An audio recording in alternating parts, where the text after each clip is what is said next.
दोस्तों, ज़मीन का दाखिल खारिज के लिए ऑनलाइन करने के लिए जो है आपको किस तरह से ऑनलाइन करते हैं, ये नया प्रोसेस है। 2024 में जो है कुछ चेंजिंग वगैरह हुआ है, उसको मद्देनजर रखते हुए हम एक न्यू फॉर्म फिल करके अप्लाई देखेंगे दाखिल खारिज के लिए। दोस्तों, इसमें ये भी समझेंगे कि आपका खाता कौन सा होता है, खेसरा क्या है, राकबा कौन सा होता है। सभी डिटेल को एक एक स्टेप बाय स्टेप करके हम एक लाइव फॉर्म फिल करके दिखाने वाले हैं। दोस्तों, फॉर्म फिल करने के बाद ऑनलाइन अप्लाई करने के बाद आपको क्या करना रहता है, क्योंकि जो होता है ना, खाली अप्लाई कर देने से आपका दाखिल खारिज का काम ओके नहीं होता है। दाखिल खारिज ऑनलाइन करने के बाद आपको कहाँ पे जाना होता है, सभी चीज़ जो है इस वीडियो में हम कवर करने वाला है। तो वीडियो को दोस्तों पूरा देखेंगे, तभी जो है आप सभी चीज़ को समझ पाएंगे। तो वीडियो को आप पूरा देखेंगे। तो चलिए मैं वीडियो को शुरू करता हूँ, एक लाइव फॉर्म फिल करके दिखाता हूँ।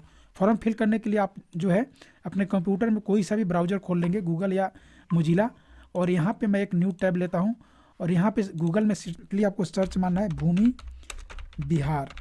भूमि बिहार सर्च मारेंगे, एंटर कर देंगे। पहला वाला लिंक जो आएगा ये वाला, इस पर लिखा हुआ होगा biharbhumi.bihargovernment.in। तो इसको आपको खोल लेना है यहाँ से। दोस्तों, वीडियो में आगे बढ़े इससे पहले कि आपने मेरे चैनल को अभी तक सब्सक्राइब नहीं किया है, तो इसी तरह की जानकारी के लिए आप मेरे चैनल को सब्सक्राइब कर लीजिए और इस वीडियो को अपने दोस्तों में भी शेयर कीजिए ताकि उनको भी इसका जानकारी जो मिल सके। और दोस्तों, वीडियो अच्छा लगा तो लाइक भी कर दीजिएगा और चैनल को सब्सक्राइब नहीं किया तो प्लीज़ चैनल को सब्सक्राइब कर लीजिएगा। तो चलिए आप वीडियो में आगे बढ़ते हैं। अब एक हम लाइव फॉर्म फिल करके देखते हैं। तो इस तरह से आप पेज खोल लेंगे। ऐसे भी इस वेबसाइट का लिंक जो आपको डिस्क्रिप्शन बॉक्स में भी मिल जाएगा, चाहे तो वहाँ से आप डायरेक्ट इस वेबसाइट पर आ जाएंगे। वेबसाइट पे आने के बाद जो पहला वाला ऑप्शन यहाँ पे मिलेगा आपको, ऑनलाइन दाखिल खारिज आवेदन करें, तो इस वाले ऑप्शन पे आपको सिंपली क्लिक कर लेना है। जैसे ही इस वाले ऑप्शन पे क्लिक करेंगे तो इस तरह से इंटरफेस खुल के आएगा। अब यहाँ पे एक रजिस्ट्रेशन का ऑप्शन आ रहा है। अगर आप पहले से रजिस्ट्रेशन किए हुए हैं तो आप डायरेक्ट लॉगिन कर लेंगे। मैं शुरू से आपको बता रहा हूँ रजिस्ट्रेशन करके। तो यहाँ पे एक न्यू रजिस्ट्रेशन का ऑप्शन आएगा, ये रजिस्ट्रेशन वाले ऑप्शन पे क्लिक कर लेंगे। रजिस्ट्रेशन वाले ऑप्शन पे क्लिक करने के बाद जो है यहाँ पे आप जिसने ज़मीन जिसके नाम से रजिस्ट्री हुआ है उसका नाम लिखेंगे, जिसके नाम से रजिस्ट्री हुआ है, जिसके नाम से दाखिल खारिज करना है। तो यहाँ पे मैं नाम लिख लेता हूँ, अजय कुमार। और नाम लिखने के बाद यहाँ पे उसका जो है डेट ऑफ बर्थ लिखना है। तो यहाँ से आप डेट ऑफ बर्थ को इस तरह से फिल कर लेंगे। डेट ऑफ बर्थ भरने के बाद यहाँ पे आपको जेंडर सेलेक्ट करना है, जेंडर चुनेंगे। कैटेगरी कौन सा है, BC1 है, BC2 है, जिस भी आप कैटेगरी से आते हैं यहाँ से कैटेगरी को सिलेक्ट करेंगे। उसके बाद आपको यहाँ से आधार नंबर मांगा जा रहा है, तो यहाँ पे आधार नंबर फिल करेंगे। आधार नंबर भरने के बाद यहाँ पे मोबाइल नंबर डालना है, यहाँ पे आप मोबाइल नंबर डाल लेंगे। मोबाइल नंबर डालने के बाद अल्टरनेटिव नंबर फिर से वही सेम वाला मोबाइल नंबर डाल देंगे। और उसके बाद यहाँ पे रिलेशन चुनेंगे, मोबाइल नंबर रिलेशन। तो यहाँ पे जो भी आपका रिलेशन है, माता पिता या हस्बैंड वाइफ है, जो भी है, यहाँ पे रिलेशन को चूज कर लेंगे। कोई सा भी आपका जो भी रिलेशन है, जैसे मैं यहाँ पे पिता कर लेता हूँ। और यहाँ पे आपको एक वैलिड ईमेल आईडी डालना है, जो आपका ईमेल आईडी मोबाइल वगैरह में होगा उसको देख के ईमेल आईडी को यहाँ पे फिल कर लेंगे। और ईमेल आईडी डालने के बाद अब यहाँ पे एड्रेस वाला कॉलम में आपको क्या करना है कि कंप्लीट एड्रेस डालना है। जो आपके दस्तावेज पे लिखा रहता है आपका एड्रेस, उसी एड्रेस को यहाँ पे फिल करेंगे। इस तरह से मैं एड्रेस अपना फिल कर लेता हूँ। और फिर यहाँ पे आपको डिस्ट्रिक्ट चुनना है, डिस्ट्रिक्ट भर लेंगे। सभी चीज़ को आपको एकदम ध्यानपूर्वक भरना है। और यहाँ पे स्टेट चुन लेंगे। फिर यहाँ पे आपको पिन कोड भरना है, यहाँ पे पिन कोड डाल लेंगे। पिन कोड डालने के बाद अब इस कैप्चा को आपको फिल करना है। यहाँ से हम कैप्चा को फिल करके रजिस्टर्ड नाउ वाले ऑप्शन पे क्लिक कर लेंगे। जैसे यहाँ रजिस्टर्ड नाउ पर क्लिक करेंगे तो देखिए मेरा ऑलरेडी रजिस्ट्रेशन है पहले से मेरे नंबर से, तो यहाँ पे ऑलरेडी रजिस्टर्ड लिख दिया रहा है। अगर आपका रजिस्ट्रेशन नहीं होगा तो आपके मोबाइल पर एक OTP प्राप्त होगा, उस OTP को डालेंगे और OTP डाल के सबमिट कर लेंगे। जैसे ही आप सबमिट करेंगे आपका रजिस्ट्रेशन जो है सक्सेसफुली हो जाएगा। उसके बाद आपको क्या करना है, यहाँ से मैं इसको ओके कर लेता हूँ। और फिर से आप जैसे ही OTP डाल के रजिस्ट्रेशन करेंगे तो फिर से आप एक बार होम पेज पे आ जाएंगे। अब यहाँ पे ऑनलाइन दाखिल कर आवेदन पर क्लिक करेंगे। अब रजिस्ट्रेशन के बाद जो है आप जो मोबाइल नंबर डाले थे उस मोबाइल नंबर को यहाँ पे फिल करेंगे और इस कैप्चा को फिल करके साइन इन वाले ऑप्शन पे क्लिक कर लेंगे। जैसे ही साइन इन वाले ऑप्शन पे क्लिक करेंगे तो आपके मोबाइल पर फिर से एक बार और OTP आएगा।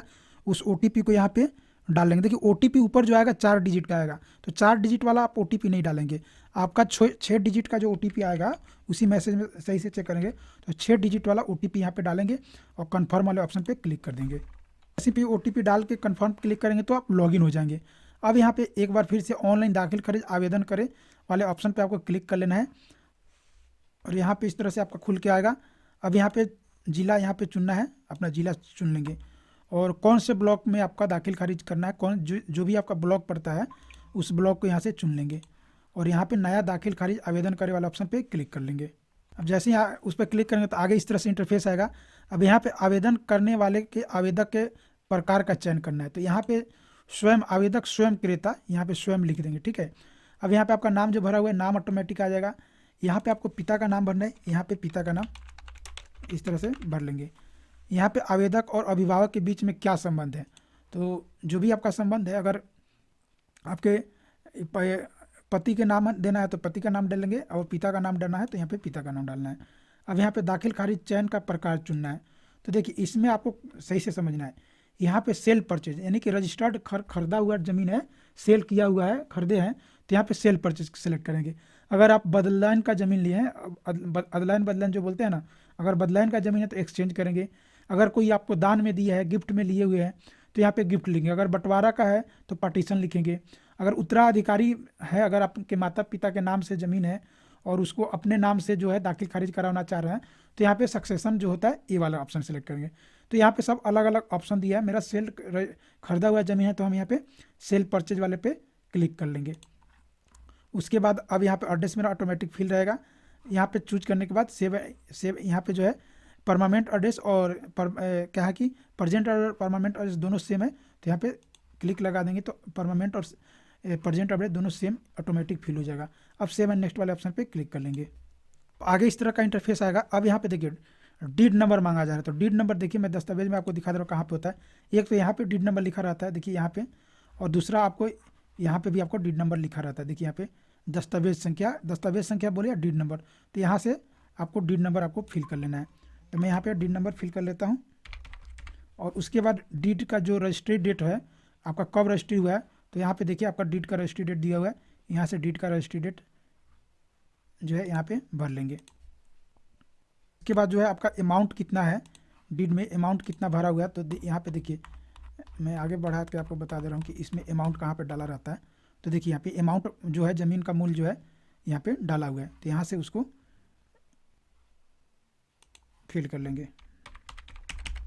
उसके बाद रजिस्ट्री जो है आपका कहाँ कौन सा रजिस्ट्री ऑफिस में और रजिस्ट्री हुआ है, जो भी आपका रजिस्ट्री ऑफिस है यहाँ से उसको चूज करेंगे। अब यहाँ पे देखिए ये लिखा हुआ है अगर 30 दिनों के बाद आप दाखिल खारिज कराते हैं तो यहाँ पे आपको कारण बताना पड़ता है कि हम इतने जो रजिस्ट्री के 30 दिन के भीतर 90 दिनों के भीतर जो है आपको दाखिल खारिज कराना रहता है। अगर 90 दिनों के बाद कराते हैं तो यहाँ पे आपको कारण लिख के बताना होता है। तो मेरा नया है इसलिए यहाँ पे ये इसको भरने का जरूरत नहीं, इसको हम खाली छोड़ देंगे। अगर आपका पुराना डीड है तो यहाँ पे कारण बता के लिखना होगा। किस तरह से आपको कारण लिखना है ये भी बता दे रहे हैं, तो मैं एक लिख के रखा हूँ पहले से, तो यहाँ पे हम 1 सेकेंड आपको बता दे रहे हैं।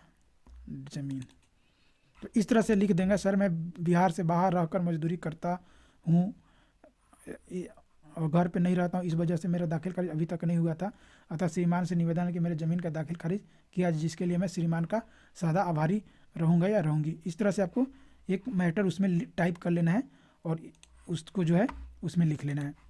अगर आपका नया डीड है तो कोई दिक्कत नहीं, इसको खाली छोड़ देंगे। अब यहाँ पे सेव एंड नेक्स्ट पे क्लिक कर लेंगे। अब सेव एंड नेक्स्ट पे क्लिक करने के बाद यहाँ पे आपको बायर का डिटेल लिखना है। बायर यानी कि खरीदार, जो ज़मीन खरीदा है जिसके नाम से दाखिल खारिज करना है, तो उनका नाम, बायर का नाम लिखेंगे। उसके बाद यहाँ पे बायर के गार्जियन का नाम लिखेंगे।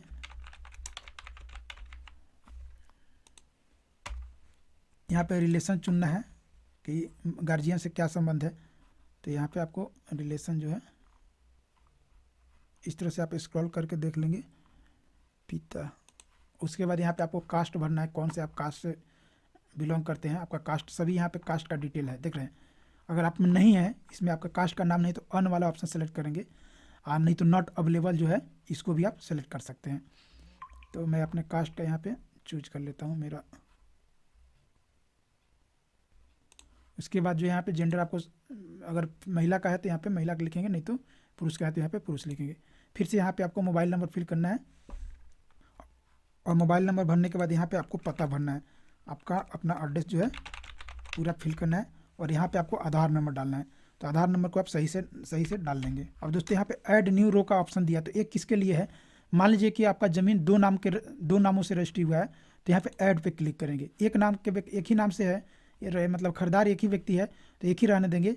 अगर 2 नाम से है तो यहाँ पे ऐड पर क्लिक करेंगे और उसका भी नाम डालेंगे। 3 नाम से है तो इस तरह से ऐड कर करके जो है आपको बाकी का भी नाम, जितने आदमी खरीदार रहता है सभी का डिटेल आपको भरना रहता है।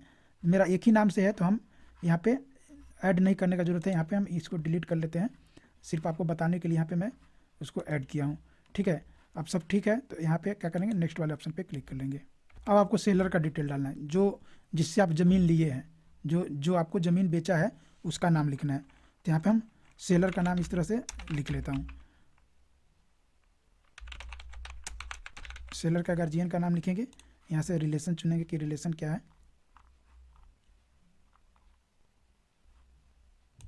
उसके बाद उसका कास्ट यहाँ से आपको भरना है और यहाँ पे उसका मोबाइल नंबर डाल देना है। आपका दस्तावेज में पुराना दस्तावेज है तो उस पर तो मोबाइल नंबर नहीं रहता है, अगर नहीं है तो यहाँ पे 00 डाल देंगे, अगर है तो देख कर डाल देंगे। फिर यहाँ पे एड्रेस को उसका फिल कर देना है बेचने वाला का, और बेचने वाला एक से ज़्यादा नाम व्यक्ति का है तो यही सेम उसी तरह यहाँ पे ऐड न्यू पे क्लिक करना है और क्या करना है कि बाकी का नाम भी ऐड कर लेना है। अगर एक ही नाम बेचनिहार एक ही है तो यहाँ पे एक ही रहने देंगे। अब ये 7 नेक्स्ट पे क्लिक कर देंगे। अब देखिए यहाँ पे समझने वाला चीज़ है, यहाँ पे हल्का कौन सा है, तो यहाँ पे हल्का जो भी है आपका दस्तावेज पर मेंशन रहता है, हल्का को यहाँ पे चुनेंगे। और यहाँ पे मौजा यानी कि थाना नंबर, ज़मीन का जो थाना नंबर अलग अलग होता है तो आपके दस्तावेज पर मेंशन रहता है, तो यहाँ से आप दस्तावेज पे आप अपना देख लेंगे थाना नंबर का कौन सा मौजा में आपका ज़मीन है, यहाँ पे मौजा सेलेक्ट करके आप भर लेंगे। उसके बाद आपको खाता नंबर, तो खाता नंबर जो होता है आपका दिया रहता है दस्तावेज में, खाता नंबर यहाँ पे भरेंगे। और यहाँ पे आपको खेसरा नंबर लिखा रहता है, खेसरा नंबर भरेंगे। और खेसरा नंबर भरने के बाद देखिए अब यहाँ पे एरिया में एकड़ में अगर आपका ज़मीन है, देखिए अगर आपका क्या कहते हैं कि 100 डिसमिल से ज़्यादा ज़मीन है, डिसमिल में ज़मीन को यहाँ पे भरना रहता है, तो अगर आपका 100 डिसमिल से ज़्यादा है तो यहाँ पे 100 डिसमिल बराबर 1 एकड़ बोला जाता है। तो अगर 100 डिसमिल है तो यहाँ पे 1 डालेंगे। अगर 100 डिसमिल से नीचे है तो आपको क्या करना है, यहाँ पे जो है यहाँ पे आपको 00 मेंशन कर देना है, 0 लिख देना है। अगर 100 एकड़ है तो यहाँ पे 1 लिखेंगे और डिसमिल में आपको कुछ नहीं, 100 डिसमिल से ज़्यादा है तो यहाँ पे हम 0 लिख दिए, मेरा 100 डिसमिल से कम ज़मीन है। अब यहाँ पे जितना डिसमिल आपका ज़मीन है यहाँ पे भरेंगे। अब आपको चौहदी जो है दस्तावेज में आप देखेंगे आपके सभी जो चौहदी लिखा रहता है, उत्तर में कौन सा है, पूरब में कौन सा है, पश्चिम और पूरब पश्चिम सभी आपका जो है यहाँ पे दस्तावेज से जो है लिख देंगे। मैं दक्षिण उत्तर लिख लिया। अब दक्षिण में जो है, दक्षिण में ये नाम है, और उसके बाद पूरब में जो है, पूरब में कौन है, पूरब में लिख देंगे। और पश्चिम में जो है उसका नाम लिख देंगे। और उसके बाद जो है मान लीजिए आपके जब रजिस्ट्री में एक से अधिक खाता है तो यहाँ पे ऐड करके उस खाता को भी ऐड करेंगे। जितना भी खाता खेसरा है अलग अलग है तो उसको ऐड कर लेंगे। अगर एक ही खाता खेसरा है तो एक ही रखेंगे और सेव एंड नेक्स्ट पे क्लिक कर लेंगे। सेव एंड नेक्स्ट पे क्लिक करने के बाद अब यहाँ पे आपको दस्तावेज का जितना भी पेज है उसको एक ही PDF बनाना है। PDF जो बनाएंगे आपका 2 MB से अधिक नहीं होना चाहिए, और एक ही PDF को एक सीरियल वाइज से उस PDF को क्या करेंगे, स्कैन करके अपलोड कर लेंगे। यहाँ पे चूज फाइल पे क्लिक करेंगे और इस तरह से जो है आपका PDF जो है अब बना रहना चाहिए अलग अलग पेज का। देख रहे हैं सभी पेज को एक ही PDF में मैंने स्कैन करके पहले से ही रखा हूँ। इस तरह से स्कैन कर लेंगे और उसको ओपन करके यहाँ पे अपलोड कर देंगे। अब इस कैप्चा को हम डाल लेते हैं और यहाँ पे अपलोड वाले फाइल पे क्लिक कर लेंगे। तो जैसे ही अपलोड करेंगे तो यहाँ पे अपलोड सक्सेसफुली होगा। अब यहाँ पे वेरीफाई मोबाइल नंबर पे क्लिक करेंगे। तो वेरीफाई मोबाइल नंबर पे क्लिक करेंगे तो इस तरह से आपका इंटरफेस जो आएगा। अब देखिए यहाँ पे गेट OTP पे क्लिक करेंगे तो आपके मोबाइल पे जो है एक OTP प्राप्त होगा। तो जैसे मैं यहाँ पे गेट OTP पे क्लिक करूँ, मेरे मोबाइल पे OTP आ गया है। अब उस OTP को यहाँ पे क्या करेंगे कि हम डाल लेंगे। OTP आपका 6 डिजिट का रहेगा, 6 डिजिट का OTP डालेंगे, कन्फर्म पे क्लिक करेंगे।